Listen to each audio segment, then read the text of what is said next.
चलते चलते कुछ लग रहा है कि सफलता मिलेगी किसानों को? सफलता तो मिल ही रही है, तो आपको कहाँ लग रहा है कि सफलता नहीं मिल रही किसानों को? किसानों को सफलता बराबर मिल रही है और सरकार को समझ आ रही है। सरकार अभी थोड़ा सा जरा इंतज़ार कर रही है। सरकार को इंतज़ार करने दो, जब तक सरकार चाहे, जब सरकार को सुविधा हो, जब सरकार समझ ले, उसकी ईडी और सीबीआई और जितनी एजेंसियां हैं वो बता दें कि अब सरकार जाने वाली है, तब सरकार आके वार्ता कर ले। किसान बैठा है, कोई जल्दबाजी नहीं है, बहुत तसल्ली पूर्वक किसान अपनी शांति के साथ यहाँ बैठा रहेगा और बिल्कुल इंतज़ार करता रहेगा। सरकार को जब ज़रूरत हो, लगे कि अब किसान से बात करनी चाहिए, तब बात कर ले। किसान आंदोलन चला रहा है और अपना जो प्रक्रिया उसे करनी है वो कर रहा है तरीके से। लेकिन सर, जो तंबू लगे हुए हैं बाकायदा, यहाँ पर हजारों तंबू हैं, सुनने में ऐसा आया है या सूचना मिल गई है सभी को कि तंबुओं में जो है पथराव किया गया है खोड़ा कॉलोनी की तरफ से। आरोप ये भी है कि कुछ बीजेपी के कार्यकर्ता हैं जो ऐसा करते हैं, किसानों के ऊपर जो पथराव करते हैं। सही बात। अगर देखो, अगर ऐसा होता है तो रात को यहाँ पुलिस रहती है, पुलिस रहती है, जिम्मेदारी बनती है अधिकारियों की भी। और अगर उसके बाद भी ऐसा होता है तो ये साजिश है। साजिश वही वाली है जो पहले हुई थी आज से 3 महीने पहले। तो ये साजिशें चलती रहेंगी किसानों के साथ। किसान को ऐसी साजिशों से कोई ज़्यादा दिक्कत नहीं है, सब सामना कर लेंगे। लेकिन सरकार को मानना पड़ेगा, सरकार चाहे जितने यंत्र खोल ले, लेकिन सरकार को अपनी सही जगह पे आना पड़ेगा। ये किसान मजबूर कर देगा सरकार को ये बिल मानने से और सरकार को कानून वापस लेने से। हरियाणा में आज जो है, जो पंजाब में घटना हुई उसके विरोध में आज प्रदर्शन करने के लिए कहा गया था। प्रदर्शन कौन कर रहा है मुझे जानकारी नहीं। पंजाब में बीजेपी के लोग, उन्होंने प्रदर्शन के लिए आज कॉल दिया था। ये देखो, बीजेपी के लोगों की बात मत करो। अब जो लोग नेता हैं अपनी आबरू बचाने के लिए और अपनी इज्जत बचाने के लिए और अमित शाह और मोदी जी की आंखों का तारा बनने के लिए ये सब नौटंकी हो रही है। बीजेपी में अब कुछ नहीं रखा है, बीजेपी का काम खत्म हो लिया है। और काम खत्म नहीं हो लेता तो इन्होंने ये कहा था कि किसान चौपाल लगाएंगे, तो गाँव में निकलते ना, क्यों नहीं निकले? तो इसलिए मैं आपको बता देना चाहता हूँ, भ्रम की कहानी अब खत्म हो गई, बीजेपी खत्म हो गई। अब जो है सिर्फ बीजेपी के वो कार्यकर्ता रह गए जो अंधभक्त हैं, जिनको 500 रुपये पेट्रोल खरीदनी है, 2000 रुपये का सिलेंडर खरीदना है, 50 रुपये की रोटी खरीदनी है। तो वो ऐसे तो हर जगह रहते हैं, उनका हमें टेंशन नहीं। देश का किसान, देश का जवान, देश का मजदूर एक प्लेटफार्म पे आ चुका है। पश्चिम बंगाल में तो जबरदस्त चुनाव लड़ रही है। तो अभी तो वोट पड़ रहे हैं ना, अभी वोट पड़ रहे हैं। जबरदस्त चुनाव लड़ना, सरकारी पैसा खर्च करना, सरकारी एजेंसियों को लगा देना, सरकारी मशीनरी को दुरुपयोग करना, ये इसे जबरदस्ती नहीं कह सकते। और जबरदस्ती सरकारें करती रही हैं। तो सरकारों ने ऐसा कौन सी सरकार ने किया कि मुझे एक बात बता दो कि जो प्रदेश की पुलिस और केंद्र की सीबीआई और केंद्र की एजेंसियां और प्रदेश की एजेंसियां आपस में टकराई हों और केंद्र की एजेंसियां दोनों आपस में टकराई हों? ऐसा इससे पहले कभी एक इतिहास मुझे बता दो। ईडी और सीबीआई टकरा गई, तोता बन गया है। तोता बना, वो बात ठीक कह रहे हो आप, लेकिन यहाँ ईडी और सीबीआई दिल्ली में टकरा गई जो इनके प्रधानमंत्री के नाक के नीचे काम करती है। तो भैया ये प्रधानमंत्री जी को कुछ नहीं पता है, ये मान लो मेरी बात। इस प्रधानमंत्री को सिर्फ चुनाव में भाषण देना आता है, बाकी काम इनके और लोग कर रहे हैं। अडानी अंबानी के टाई बेल्ट वाले लोग कर रहे हैं। किसानों को कानून जो पास की गई है वो सोची समझी रणनीति, ये बिल जो बन के आए हैं वो अडानी अंबानी के यहाँ से बन के आए हैं। फिर यही बात मैं कह रहा हूँ, उससे पे चल। सर, बीजेपी बंगाल में विकास करने गई, आप खुश नहीं है?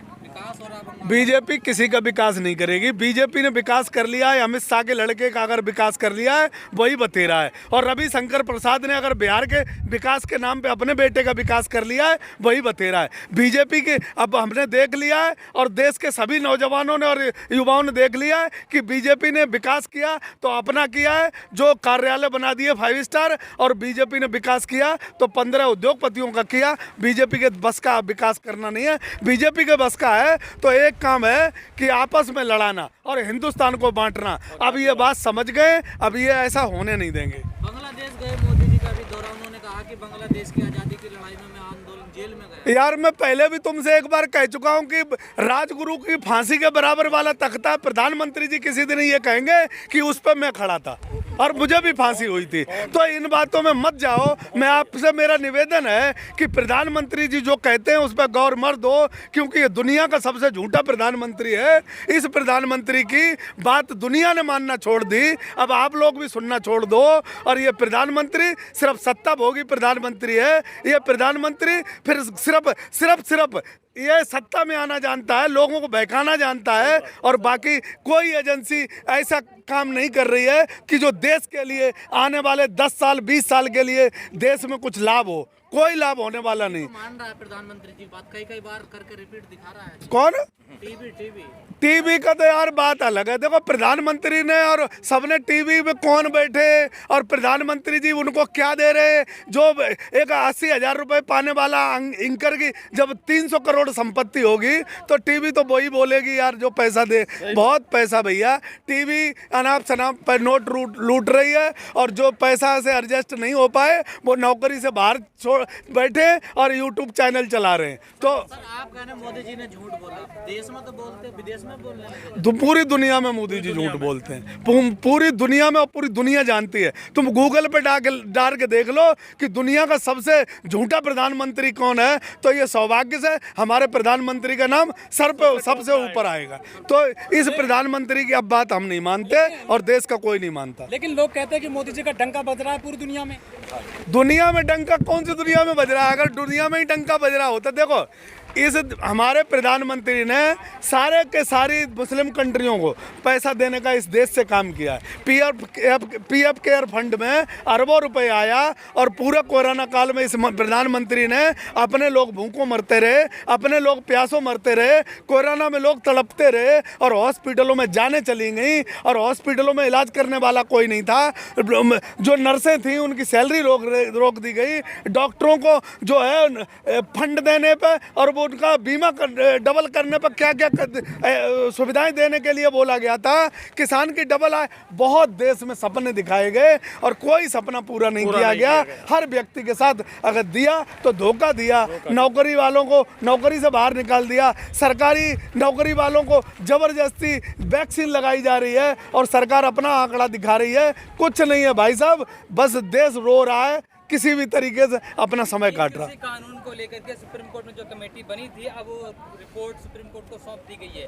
क्या लगता है सुप्रीम कोर्ट की हिरासत से आंदोलन? भाई सुप्रीम कोर्ट में जो कमेटी बनी थी उसमें कुछ लोग तो छोड़ के भाग गए थे। कोर्ट कमेटी बनी थी, अब उस कमेटी ने जो रिपोर्ट दी है सरकार उस पर भी हमें लगता है क्या मानेगी क्या नहीं मानेगी, क्योंकि सरकार ने अपने कहे हुए वादे और अपने किए हुए कामों पर ही पता नहीं किया है आज दिन तक। सरकार वो चलाते हैं जिनको ये कानून जो लाए थे, और वो कानून किसी भी तरीके से मुझे लगता है कि सरकार का अगर बस की बात होती तो सरकार चलती है वोट से। सरकार को वोट की चिंता नहीं है, तो इसका मतलब अडानी अंबानी की चिंता है। कोर्ट की तो बात माननी पड़ेगी ना। सुप्रीम कोर्ट की बात तो हमने बहुत मान ली, और सुप्रीम कोर्ट की सरकार ने कौन सी मान ली? कौन सी बात सरकार ने सुप्रीम कोर्ट की मानी? भाई कोर्ट ने तो बहुत कुछ बोला था। आज हम यहाँ बैठे, हमारे बारे में भी कोर्ट ने बोला था। सरकार ने कोई बात कोर्ट की मानी हो तो तुम बता दो। किसान तो मानता है, सरकार की भी मान लेता है और कोर्ट की भी मान लेता है, लेकिन सरकार किसी की बात नहीं मानती है। एक बात बताइए, 138 करोड़ लोग हैं इस देश में, उनके पीएम की बात को आप नजरअंदाज? देखो 138 करोड़ लोग जरूर हैं, लेकिन प्रधानमंत्री ने जिस तरीके से देश के एक एक नागरिक के साथ धोखा किया था, देश के जो सरकारी तंत्र नौकरी करता है उसके साथ धोखा किया, किसानों के साथ धोखा किया। एक एक चीज़ करके मैं बता सकता हूँ कि आज का नौजवान जो 2 करोड़ नौकरियों का इंतजार करता रहा और अपनी डिग्री लिए रोड पर घूमता रहा और प्रधानमंत्री जी को वोट देता रहा सिर्फ इसलिए कि हमारे देश में अच्छे दिन आएंगे, और इस प्रधानमंत्री ने हमें अच्छे दिनों का सपना दिखा के इस देश की एक जनरेशन को बर्बाद कर दिया। 10 साल का मतलब होता है कि देश की 2 जनरेशन, और 2 जनरेशनें आज रिटायरमेंट के कगार पर पहुंच गई हैं, जो ओवरएज हो गई हैं। अब नौकरी उन्हें नहीं मिल सकती। वो जनरेशन आज डिग्री लेकर रोडों पर घूम रही है, और उन्हें 10,000 रुपये लोन के लिए कह दिया जाता है, और उन्हें नाले से पाइपें में से गैस निकालने को कह दिया जाता है, उनको पकौड़ा बेचने को कह दिया जाता है। तो मैं ये कहता हूँ कि इस प्रधानमंत्री ने देश का विश्वास खोया है। देश इस प्रधानमंत्री से दुखी है। अगर कोई चाटुकार लोग 500 रुपये डीजल पेट्रोल खरीदना चाहते हैं तो वो खरीदें, लेकिन देश का मजदूर, देश का किसान और देश का नौजवान और देश का व्यापारी इस लायक नहीं है, छोड़ा प्रधानमंत्री ने कि वो ये सब चीज़ कर पाए। लेकिन अमित शाह तो कह रहे हैं कि 200 से ज़्यादा सीटें आएंगी। देखो अमित 30 में से 40 अमित शाह ने तो ये भी कह दिया कि 50 साल तक हम राज्य करेंगे। उसके पास क्या फार्मूला है 50 साल में राज्य करने का? आप ये बात समझ सकते हैं।